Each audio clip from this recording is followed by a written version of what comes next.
বন্ধুরা, ঈদের আমেজ শুরু হয়ে গিয়েছে। যাকে দেখতে পাচ্ছেন সেটা হলো আমার ননদিনী, একমাত্র ননদিনী। তো আমার ননদিনী অনেক শপিং করে নিয়ে চলে এসেছে আমার বাসায় ওর ছোট্ট মাটাকে দেখতে। অনেক খাবারও নিয়ে এসেছে ওর জন্য।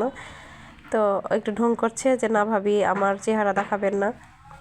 তো আমরা দুজন মিলে গল্পগুজব করছি। এই তো আমি আবার রান্নাও করছি, মাঝে মধ্যে আবার গল্পও করছি।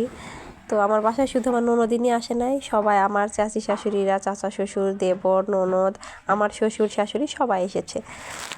আমি রান্না টান্না করে সব রেডি করে রাখছি যেন ওরা এসে রোজার দিন কোনো অসুবিধায় না পড়ে, সরাসরি এসে যেন ইফতার করতে পারে। তো আমি যে আইটেমগুলো করেছি সব নিজের হাতে, আর ফলমূল যেগুলো থাকে সব বাইরে থেকে নিয়ে এসেছি।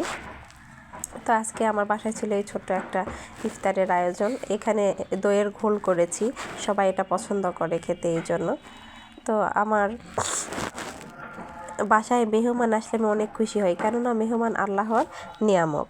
তো নিয়ামত বলতে রোজার মাসে যদি আসে আলহামদুলিল্লাহ আরও অনেক খুশি। তো এখানে আমি অনেক রকমের চপ ভেজেছিলাম নিজের হাতেই। তো সবাই খেয়ে খুব ভালোই বলেছে, ভালো বললে তো অবশ্যই ভালোই লাগে।